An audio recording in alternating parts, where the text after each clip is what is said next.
but we need wait to... Всім привіт! Вітаємо вас на відкритій лекції школи предметного дизайну від гостя з Нідерландів Тейлора Стоуна. Привіт. Let me introduce Taylor. Taylor is a lecturer and postdoctoral researcher in Delft University of Technology in Netherlands. He is interested in emerging innovations and how they impact urban sustainability. He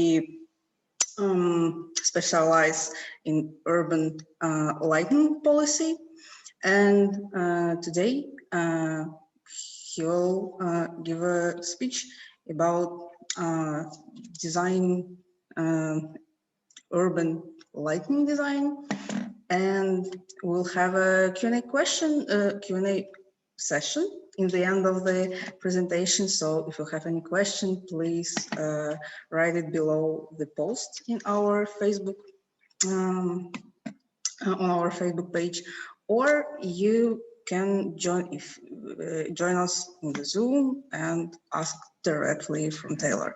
I give the floor to Taylor, and let's start. Great. Thanks for the introduction. Hello to everyone out there on whatever platform. So I'm just going to share my screen and then get started. All right. So I hope everyone can see this and hear me. That's good. Yeah, perfect. Yes.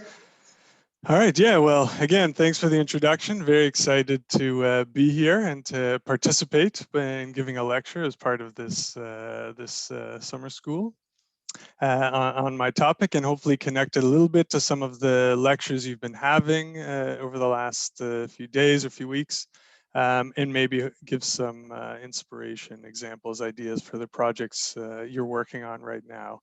And we can always discuss that as well at the end. So I'll get started for about in talk for about maybe half an hour, and then very welcome to have any questions, comments, discussions afterwards. So just a very quick overview. So I'll very briefly introduce my topic, then talk a little bit about this idea of doing ethics by design, also to connect it to some of the other lectures you've been having, I believe. Then go back into my topic about urban lighting and the past and present in the question of values in urban lighting. Then talk about this idea of designing for darkness, which is my sort of approach. And then end and probably spend, excuse me, most of the time discussing this last point about the future of urban lighting and how we can use certain technologies to reimagine the future of our cities through innovation and design and policies. And end with a few concluding thoughts. So let's go. For introduction to the ethics of urban lighting. So when I say this and I tell people I work in a philosophy department and I talk about lighting, sometimes I think this is sort of the image that they have, or this is the idea that comes to the mind of these sort of classic philosophers debating about something like light. And of course, there's some truth to this, but that's not quite my approach, and that's not quite how I want to think about this topic with you today. Instead, I'd rather get you to think about lighting and the ethics thereof through something like this quote, which is a book I read when I started researching this topic and found very interesting and inspiring and eye-opening. And this quote, basically, it's just this idea that we have this huge infrastructure, this amazing thing that we've sort of been able to illuminate our entire world at night. But we don't really notice it anymore. It's this fantastic achievement, but it's sort of faded into the background of our experiences, even though it's helped shape how we design our cities, how we design our homes, how we design our factories, our workplaces, our economies, commerce, and so on are all shaped and affected by this technology. But we don't really notice it. So what does it mean to actually pay attention to it, to how it shapes our experiences, our behaviors, our choices, our values, and so on? and what can this reveal, and how can this help us make decisions for the future? So just keep this in mind as we move forward as sort of the way to think about the ethics of lighting and urban lighting. And then just to take a quick detour into theory in this idea of value-sensitive design, or designing for values, which, as I understand, the people in the school had a few lectures and discussions about this over the last week as well. So for you, this will be hopefully a reminder and a connection to what Olya Kudina has said not so many days ago. Just as a reminder, this idea, okay, what do we do in ethics of technology? So most of ethics in philosophy has often been concerned with this idea of human-human relations, interactions, and so on. And now there's this question of what role does technology play? What role do our artifacts, do our systems, our infrastructures, our technologies play in this? So how do they shape our experiences, our behaviors, our values, our politics, and so on? Based on this, then should we question this idea that technologies are just these neutral things we put out there, but in fact, are they somehow political or value laden in the sense that they can shape or steer us in certain directions? And this is sort of the starting point of this idea and this theory that I work on, or at least I'm informed by, and this talk will be informed by a value-sensitive design, which is also called sometimes designing for values, or responsible innovation is another topic or term, I should say, that's used to describe this. And it's basically at its core, it's this idea of doing ethics by design and asking how we can do this. So saying, okay, if our technologies and our artifacts are value laden and they do foster or hinder certain values, environmental, social values, or otherwise, how can we think about this, identify these values, and proactively work to include moral values in our designs? So to see them as supra-functional, so as design requirements in the development, in the policy, in the design, in the innovation of our technologies. Excuse me. And so, and originally this idea of value-sensitive design was designed for information and communication technologies specifically, and thinking through them. But in more recent years, and in a lot of my research, what I look at is, okay, what does this mean for cities?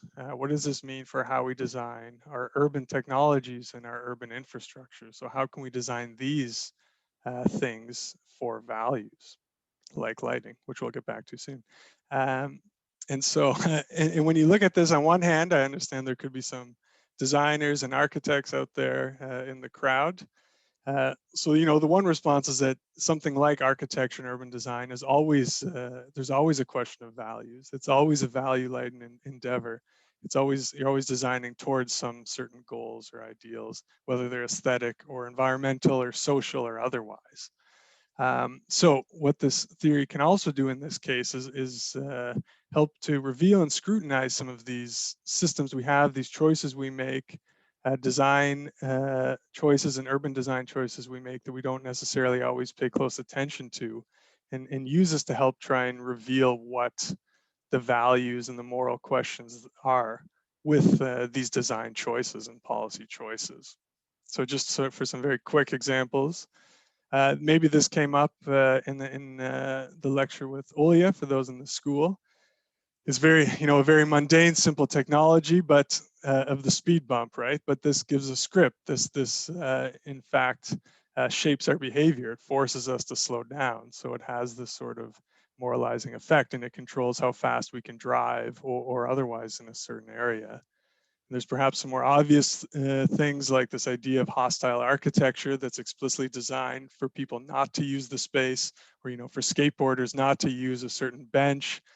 So this idea, so these are sort of more obvious, let's say, or overt examples of designing for values.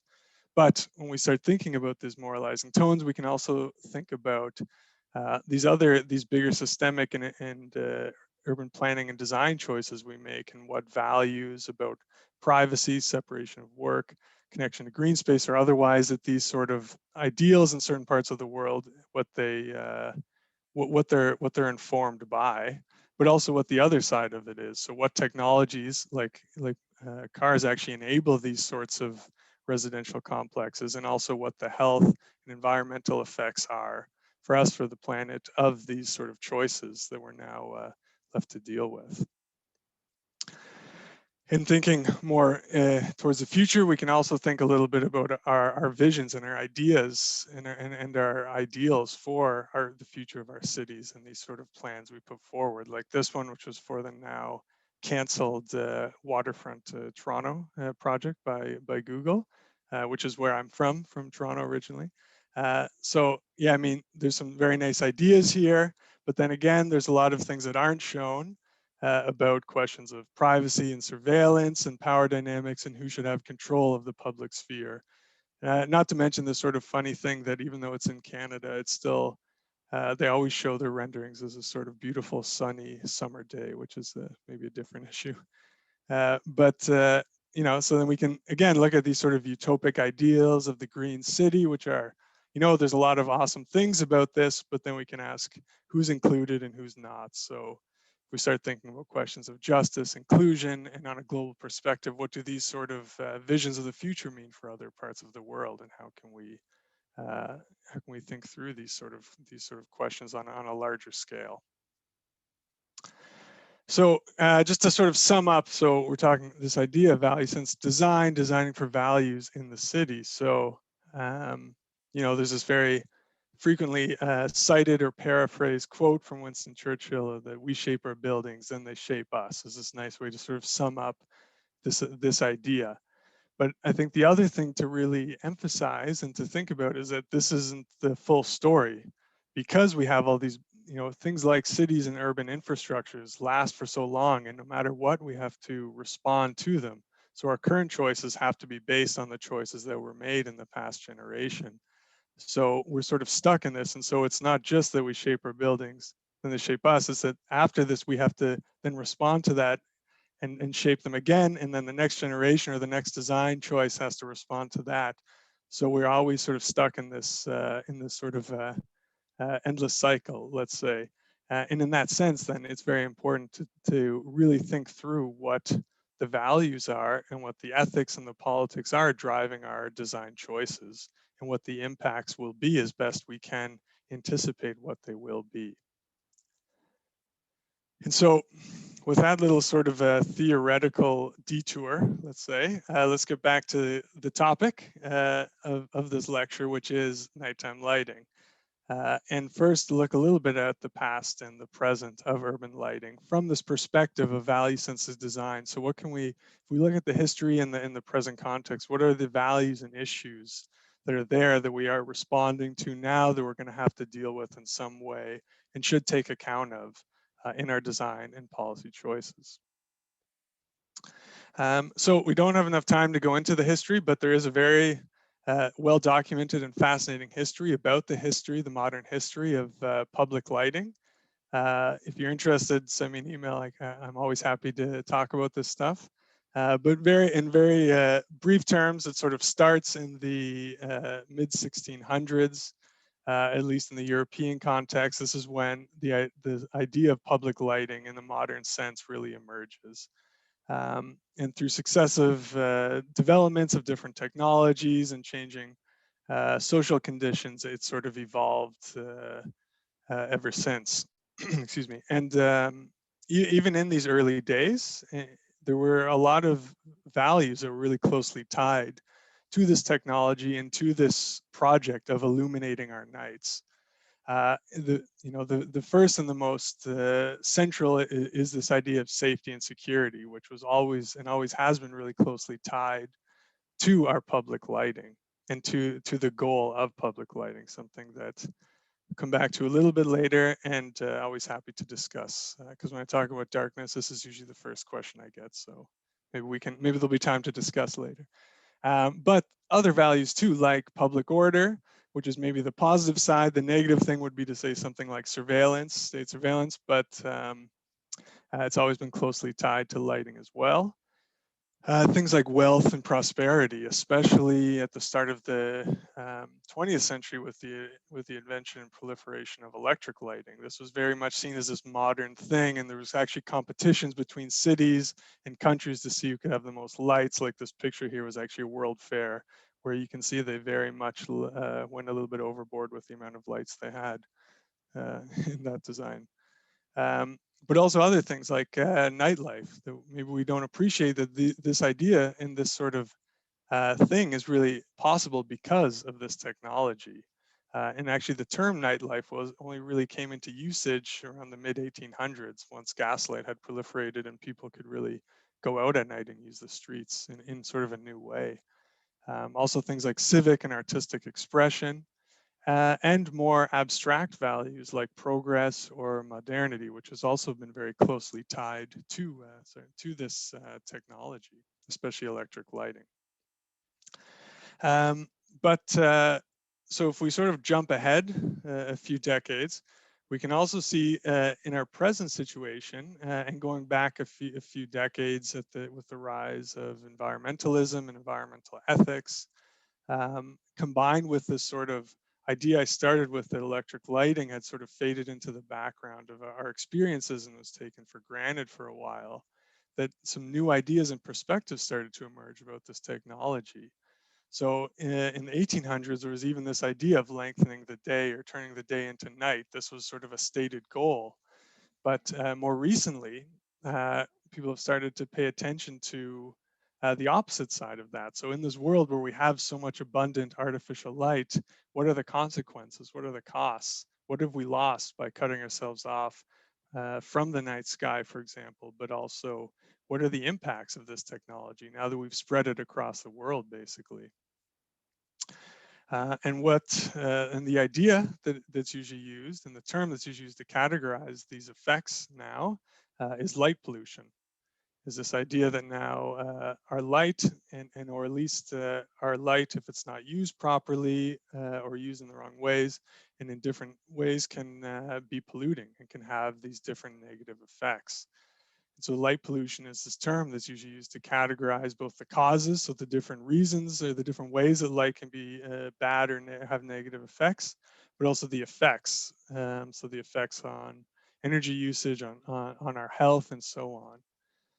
And, you know, I think maybe if there are a lot of designers and urbanists here, maybe you're already familiar with this topic, but if not, just to quickly go through some of these sort of numbers and ideas that have emerged about the effects of light pollution. So one is this idea of just the amount of light that we waste. Waste is a subjective term, which you can debate, but about, you know, light that's not directed at the proper location or left on times when it doesn't need to be used. But basically, it can cost a lot of money. These are estimated costs, but the idea, and energy usages, but the idea is that it's a lot. There's also a lot of current research that's really coming out now looking at the effects of different types of light on different species, on animals, and especially LEDs, which have this this sort of high peak you see is the LED spectral distribution. So this can have, research is just starting to emerge about what the effects are in different species, also aquatic species, also even plants, and so on. And what the impact is if we sort of do this big switch to blue-rich LED light. And also this idea of sky glow, which is sort of the most obvious form of light pollution, the sort of orange haze you see above cities at night. So it's been determined through this World Atlas that now 99% of the European Union and also other parts of the world now live under what is considered to be a polluted night sky. And it's increasing annually. So just to say, these are some of these big problems and these current issues facing urban lighting today. And so you can sum it up by just saying we have this new challenge for policymakers, but I would also say for designers and innovators and so on to provide outdoor light where and when it's needed while reducing all basically these negative effects. So this is the sort of design challenge we're facing. And so with that, so then what do we do about this? If we think about these problems and these sort of landscape of values and go back to this idea of, okay, if we want to do this sort of design for values, value sensitive design approach, what's one way forward? There are more than one way, I think, but this is my sort of approach and idea, is to really think through darkness, basically. So I won't get into this in too much detail, but basically, you know, you can look at light pollution has been great to draw attention to this issue. But if you think about it, you know, in design thinking, it's all about sort of problem frame. So how we define the problem also defines what our solutions are and what solutions are possible for us. So light pollution has some great aspects, but it also has some at a conceptual and policy level, it's a bit ambiguous. It's debatable how effective it is, but there's also more, if you on a philosophical or ethical level, there's also issues that I would see with it. This idea of a moralized geography. So it sort of sets it up that our cities are these polluting things over here, and we need to protect and preserve our natural nights, which are over here. And there's a lot of value and good to protect, you know, things like national parks and so on, but it's also worthwhile looking at our lighting and looking at our lived experiences where we spend most of our time, which is in cities, towns, or otherwise. So what I would say is we can also think about how we can reframe the problem and not just ask why our light is bad and what is polluting or negative about it, but also flip it and sort of say, okay, well then what's good about darkness? How can we see darkness as something desirable and positive? And so with this, we can say we have this opportunity to rethink darkness at night and ask why we should protect it, preserve it, or bring it back into our cities and what this can do for us. So we can see darkness as sort of this overarching value or set of values to guide our policy and design. We can also think about how this could actually be an aesthetic goal for our urban nightscapes and our spaces. And if we think about things like the environmental impacts and the access to the night sky, we could also see this as a sort of type of ecological restoration, just like greening cities or otherwise. And one way to do this that I talk about is to think about then, again, with this idea of if we want to design for values, then what are the values of darkness? And how can we break down these different values that could actually be preserved or promoted or protected through darkness in different ways? So not just ecology and not just sort of instrumental things like we can save money on our energy bills by making, which I'll talk about in a little bit as well, by making our nights a bit darker and only lighting when and where we need it. But also these sort of, these more intangible things like, you know, what does it mean to reconnect with the night sky? You know, this has been a source of inspiration, religion, science, stories, and navigation, and so on for basically all of human history. In a few generations, we've cut ourselves off from the night sky. So is there some value in reconnecting with that and bringing that back into our cities? So I think it's an open question, and to what extent? So this is sort of my approach, but I think what's sort of fun now to talk about in the last few minutes, 10 or 15 minutes, let's say, with you as designers is then to think about, okay, we have this topic, okay, let's accept this framework of designing for values. We have this thing of nighttime lighting. There are these issues. There are these ways forward. What can we do about it? So as designers, as innovators, inventors, whatever, what does it mean and how can we reimagine our cities at night? So what is the future of urban lighting? And maybe and what should it look like? So what should we be designing for, and what should we be trying to achieve with our lighting? And so with and I want to talk a little bit about general ideas, a few projects I'm involved in, design projects, and end with a few more very open-ended, bigger picture, sort of speculative, radical ideas about how we could really rethink it on a larger scale, which maybe can be interesting for discussion as well. So the first thing to keep in mind is this is sort of the future, but actually it's more, I would say this is the present, is that we're in a really big shift right now, in a sort of once in a generation, once in a century shift in how we light our cities. where we're making the switch from electric lighting to what's called electronic lighting, so to LED lighting, which are these big retrofits happening everywhere. And combined with that, we also have the rise of smart or intelligent systems, so much more control over our systems. And I mean, you can see this everywhere. This is just one example of Milan, which did a downtown retrofit of about 100,000 of their street lights, I think, to LEDs. But this is happening very rapidly all around the world just in the last decade. And again, there's a lot of positives that come with this. LEDs are much more efficient, they're much more controllable, you can really direct the light and so on. But there are negatives too. The color that's often used is actually often worse for animals, it's worse for sky glow, for the haze over cities. And the studies have been done about the first attempts have shown that because of things called the rebound effect with using efficient technologies, they haven't actually delivered necessarily on all their energy savings that were promised, or in even the reduction of light pollution. So there's a lot of potential, but then the question is, how can you exploit the capabilities of this technology and these systems towards achieving these goals and sort of achieving things like a reduction in light pollution or reintroduction of darkness into our cities.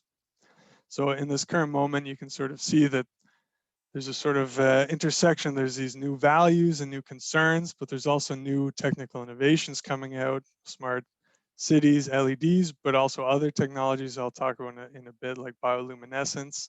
So you can ask, okay, how can you use these technologies to rethink how and why we light cities at night? And how can we take something like environmental values as our starting point and see where that takes us? So just a few design projects then.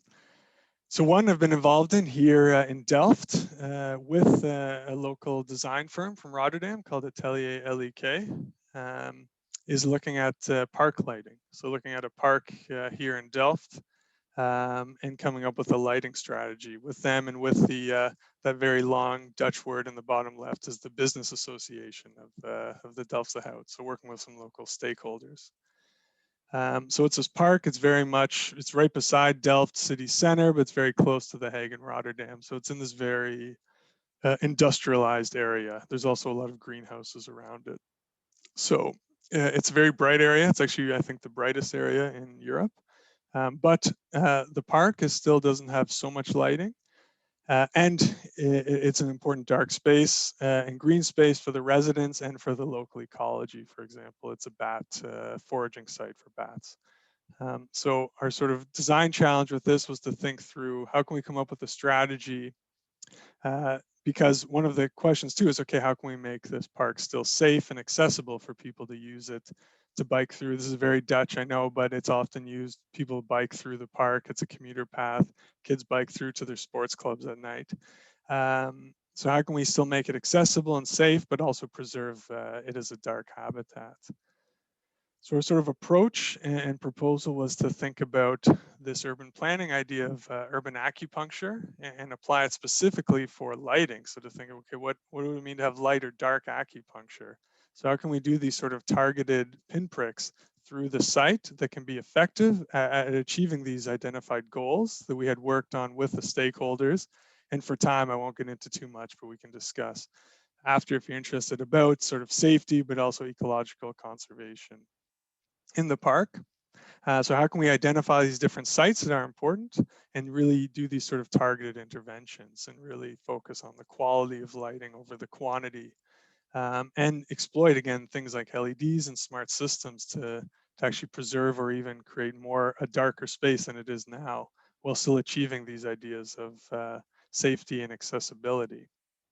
And also think about where it's not just lighting that's needed, but also other design strategies like new bike paths that connect, or it's disconnected from the city of Delft via highway. So how can we think through the highway underpasses in a more innovative way, and what could we do under there? Excuse me. So this is maybe a bit too small to see on here. I apologize, it's a bigger poster, but these were sort of our moments of acupuncture within the park. Maybe the thing that's sort of fun to think about is one of the ideas that I'm developing with this design firm, and they've worked on too, Atelier LEK, and other projects, is this idea of nature inclusive lighting. So to sort of say, okay, if we can have this dynamic and responsive lighting, and research is emerging about different colors and lighting intensities that are good for the local biodiversity, can we create sort of a dynamic system along a few of these paths that go through the dark spaces that also respond to species, not just people, also change based on the time of the day when different insects or bats are using the space, and even the different seasons. So it's very much a dynamic system that connects to the local ecology and the local needs as one of the interventions. But these are very sort of conceptual ideas and sort of policy master plan sort of proposals to develop further with the park. But if you want to see a few cool ideas about what it looks like, I had the pleasure of supervising and working with a lighting designer named Dunny while she did her thesis in Sweden, and used this idea of dark acupuncture, and also thought through, okay, how could this be applied to a city, to a densely populated urban area? And she looked specifically at her hometown of Jakarta. And so in her project, she's in this sort of similar way, she looked at the street and sort of identified these different moments to sort of say, okay, where could there be moments of intervention to try and bring darkness back into this very brightly lit urban corridor and path. And so looked at a few spaces that were even new designs like this to sort of say, okay, it's kind of has this cool lighting effect, but we could also use this as a space to think about what's lost here. So how could this light both connect to maybe sunrise, sunset, but also show something like what's lost in all this light? So if it could connect and have the night sky that would be there if there wasn't all this lighting. And then a few other really cool things about, looking at different sites like subway entrances that have a much more subtle lighting, but also a dynamic lighting on the roof that does something like, if it's going to rain or it's raining, shows that on the roof so you can prepare or know what's coming. So those are a few design things, and then a few other ideas is that we could also think a little bit bigger about the whole infrastructure of public lighting and urban lighting, and what the future holds for that. You can do these more small projects, which are a lot of fun and important, but we can also, in a speculative way at least, think on a bigger scale.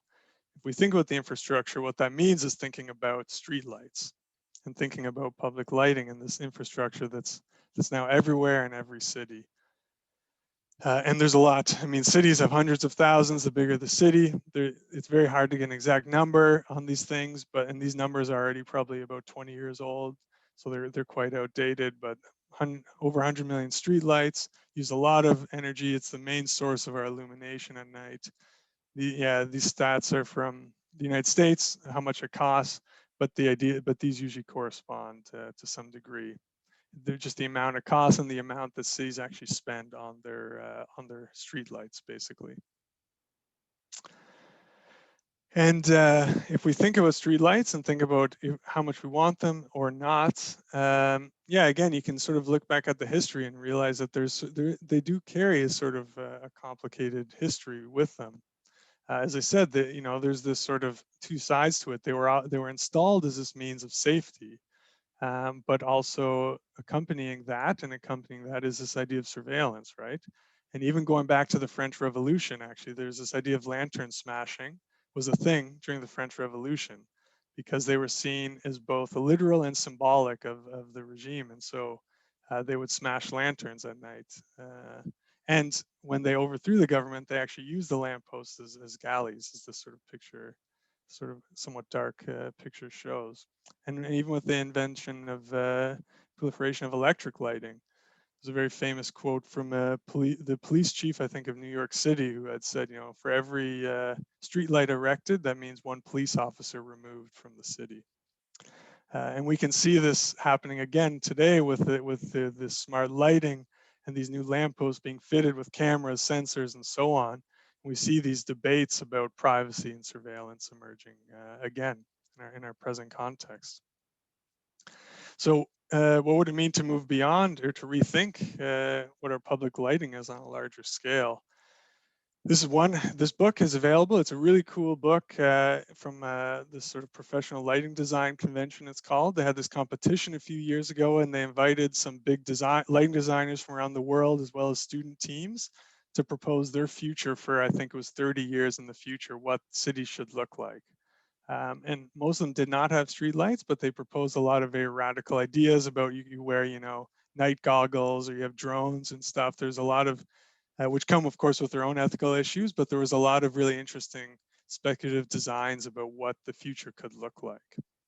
And there's a lot of these things sort of happening. Okay, this was a marketing thing by Nike, but sort of an interesting idea. Okay, lighting doesn't have to be permanent, right? If you have this dynamic, responsive lighting, you can also create new spaces, right? That have an impermanence. You can change what the space is and does at different times and for different users. This is a pathway in the Netherlands where they're using this sort of paint that absorbs and reflects, and this is based on a Van Gogh painting to celebrate an anniversary for Van Gogh, who's from near where this path is in Eindhoven. And so it's a sort of creative way to think about what sort of subtle pathway biking could we have that aren't just big street lights overhead. And in even more sort of radical ideas, there's new companies emerging, like this French company called Glowy, that are proposing and developing bioluminescent lighting. So the idea is to sort of use the sort of subtle bioluminescent lighting to rethink how our cities could look.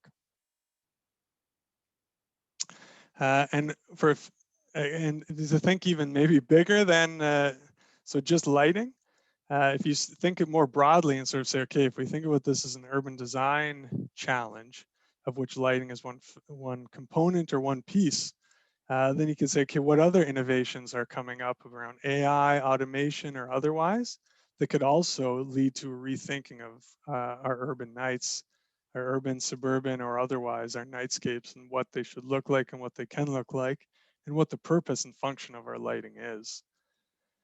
So I don't have a solution for this beyond also just saying these are a really cool photo series by this German guy who took photos of actually the Netherlands, huge exporter of food now because of greenhouses. They're also the largest source of light pollution. There are new laws coming in, but these big industrial sites, I think there's room for innovation and thinking about what the future holds for this if we take light pollution seriously as a challenge. And relatedly, not very far from where I am is one of the largest ports in the world, the port of Rotterdam. If we, again, with things like automation, you can start thinking about what the nights and what the night environment in these places can and should look like. And we can start thinking even now about what that means and why. And one other last idea in a project that I have worked on is also thinking about self-driving cars or autonomous vehicles. So there's this idea that's been there and been, if you ask Google, they say, in next week, we're all going to have self-driving cars. Others people say maybe it'll be more like 30 years. But it seems that some level of high automation vehicles are coming, at least in the next generation of cars. So on top of a whole bunch of other ethical design issues around this technology, you can also ask sort of now, what does this mean for surrounding infrastructure? And this has been raised in this, I like this quote. This was actually from this big lighting research journal, and this was the editor-in-chief who sort of made this sort of comment in the editorial that's sort of like, well, if we have autonomous vehicles and our urban lighting and street lights are for allowing people to see when they're driving, why do we need street lights anymore? So if we actually take this seriously and think, okay, darkness and these other values are important, then how could we use this as a way to think through how we design the infrastructure around autonomous vehicles? And one of the things, excuse me, I've proposed with some fellow researchers is then where we think about things like highways and parking lots, where it seems very likely that, or it's even now possible that with high automation vehicles, you don't need drivers anymore.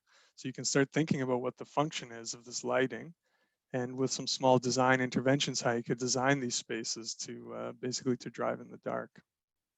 What that could mean for our broader cities, not just energy usage, but things like light pollution, connection to nature, bring back the night sky, and so on. Excuse me. So some sort of design projects and maybe some bigger, a little bit more radical ideas to think about. And just to bring these back and sort of to conclude, I want to show a few photos from a series that I really love called Darkened Cities by a French artist and photographer named Terry Cohen. It's a really cool photo series. There's about 20 or 30 of them now. So what he basically did was he took photos of major cities around the world. And then he took a photo at the same latitude on Earth of somewhere that has no light pollution. So it has natural conditions. So for example, this one's Chicago, but I know for the one in Paris, I think he had to go to Montana in the United States because it's about the same latitude and it's the only place on that latitude or one of the few that has natural night skies.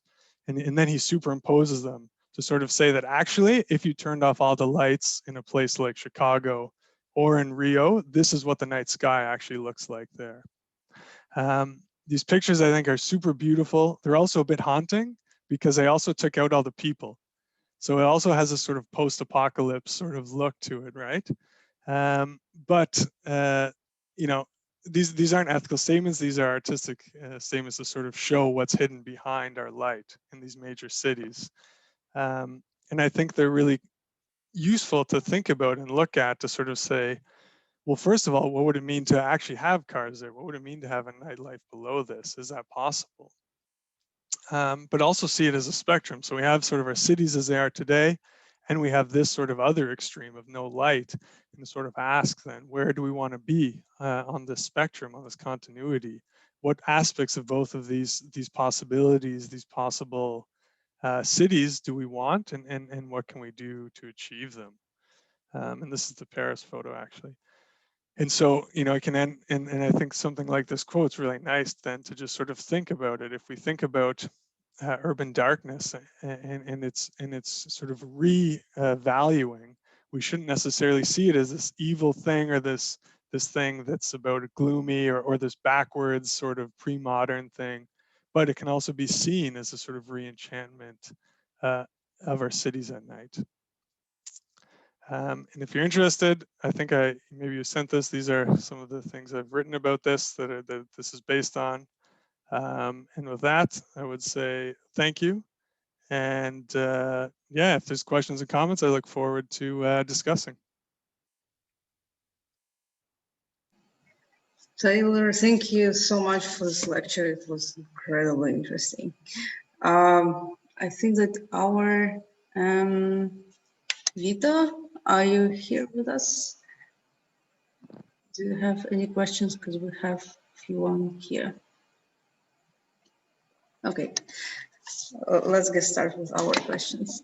We have a question about the Starlink. I think that the Elon Musk project, when he launched satellites in the sky, and that's another level of light pollution. Yeah, what do you think about this? Maybe you research this question as well. Yeah, I mean, I haven't thought too much about it, but yeah, it's sort of a different level of, I guess, light pollution or changing the night sky, you could say, right?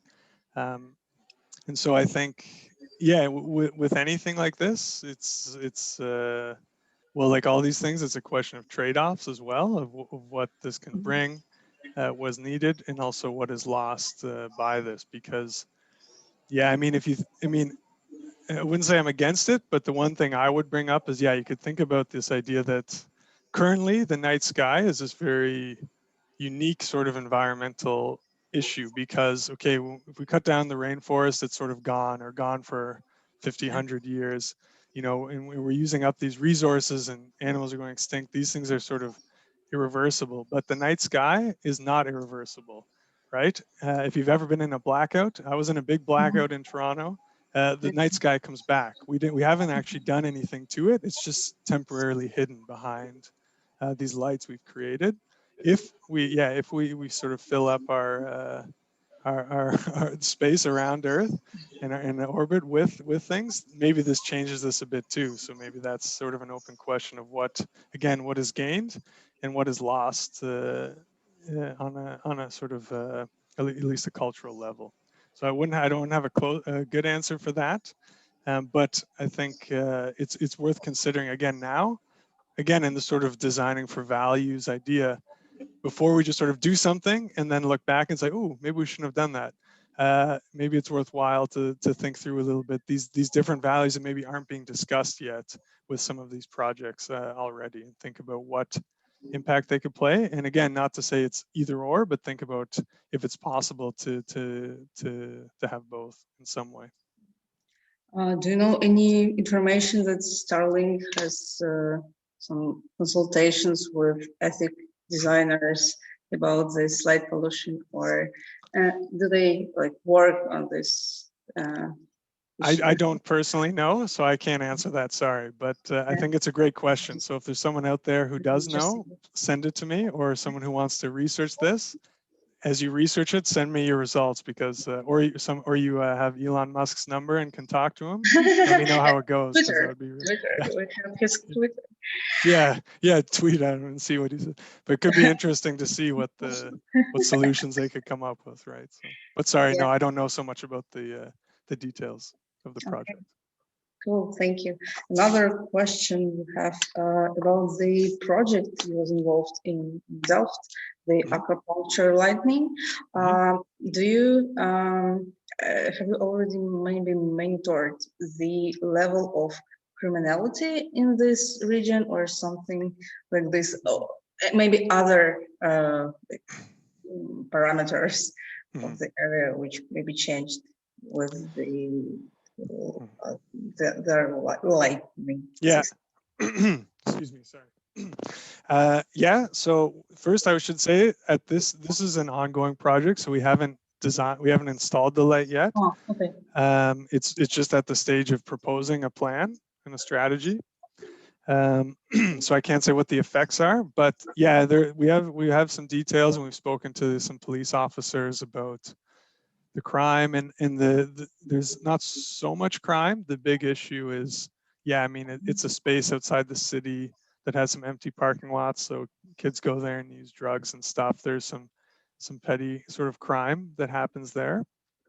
But it's sort of the bigger thing when we spoke with the stakeholders is that it's sort of a neglected space. And so this is an interesting idea when you start talking about safety, because safety is one of these big values too, but it's useful to really think through what safety means. And we realized that different parts of the park, they meant different things. So some areas, what they actually meant was, yeah, so their kids bike to their sports fields, they go to play football and they have to go along these paths. They feel like it's not so safe. They don't like that their kids go there. So they're thinking about how can we make this a bit of a safer place? But then other areas are commuter paths, and what they meant by safety was it's just dark and we can't see if there's some, we're biking fast. If there's a tree, we just need a bit of lighting on the pathway so that we can be sort of literally safe from injury. So in that sense, the crime is, so that was sort of a longer answer than just crime, but basically to say that this idea of what the crime and vandalism and stuff, that's not so much, but how that contributes to both how we think about a space as being safe or not as well is, I think, equally as important. I have a question from my own. Do you how it's possible to model the situation when you haven't installed the new lighting system yet, and you're trying to predict the effect on locals with these changes? How does this process is going? How do you model trying to predict this? Yeah, no, it's a good question. So for that specific project, the ideas I showed on the report was this first sort of step. So we we were asked to do this research and come up with sort of a vision and a design concept for the park that could meet these goals, excuse me, of, okay, we want to improve safety and we want to preserve the darkness for ecology. And sort of instead of seeing these as fighting, we sort of said, okay, let's see, here's our proposal for how you could do both. And so we tried to do it also in this sort of incremental way to sort of say you could use these ideas and think through them and then use this as a starting point, because the next step would then be to develop a comprehensive lighting master plan that really puts forward these ideas and more specifies the exact type of lighting, where it would be, what these dynamic systems would look like. Maybe, of course, as a design process goes, what I showed you, I'm sure a few of the ideas would change and evolve, new insights would come up. So at this point, it's more of an ongoing process. We're not trying to say that we have the solution. We're saying that these are proposals that we believe based on our discussion with stakeholders, based on our site analysis, and based on just the research that exists about safety and darkness, that we think could achieve these design goals and the needs for the space that's been identified by the users. Mm-hmm. Have you ever tried to prototype the space you're trying to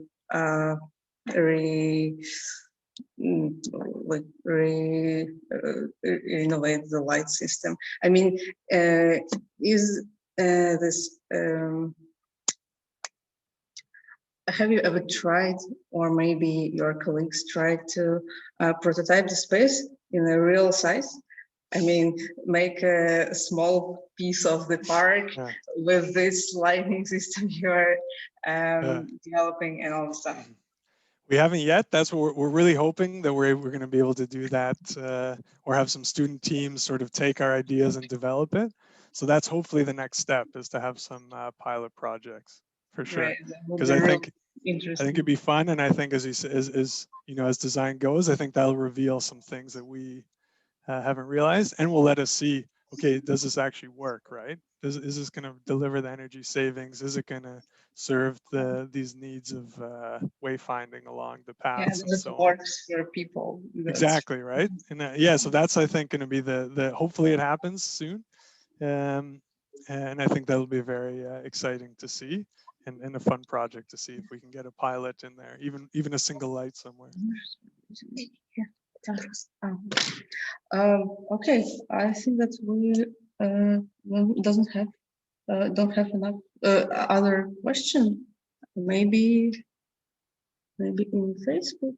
We check Facebook, please. Let's check. Yeah. Okay, I think that we're good. Okay.